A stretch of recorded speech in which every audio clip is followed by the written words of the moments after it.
চাল বন্ধুরা, কালকের একটা আপনাদেরকে শকিং ইনসিডেন্ট বলি। মানে আমি থ্যাঙ্কফুল কাকে দেবো আমি বুঝতে পারছি না, এই ভীমওয়ালাকে না এয়ারটেলওয়ালাকে। আপনারাই বলুন, আমার ইনসিডেন্টটা পুরো শুনুন কী ব্যাপার হচ্ছে। কালকের আমি মেট্রো কার্ড দিয়ে আমি শিয়ালদায় গেছিলাম কোনো কাজের জন্য। পেমেন্ট করে যখন ফেরার পথে দেখলাম যে আমার কার্ডে রিচার্জ নেই, শেষ।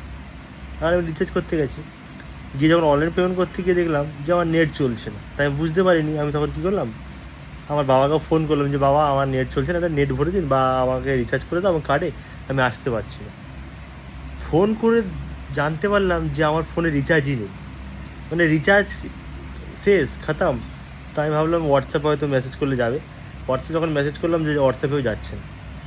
এবার ব্যাপারটা হচ্ছে যে আমি কী করে ফিরবো ওখান থেকে, কারণ ফোন করতে পারছি না, না আমি রিচার্জ করতে পারছি, না কী করতে পারছি। তখন আমি ভাবলাম যে আবার চেষ্টা করে দেখি।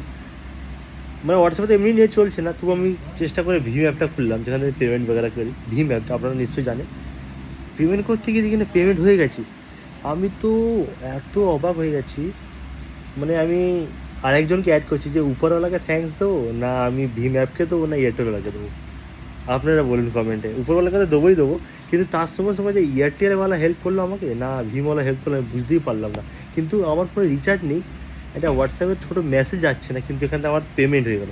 অন্য অন্য সময় যখন অ্যাপ খুলি বাফার হয়, যখন নেট থাকে না, কিন্তু এখন রিচার্জই নেই, তবু আমি জানি না কীভাবে পেমেন্ট হয়ে গেল। শকিং।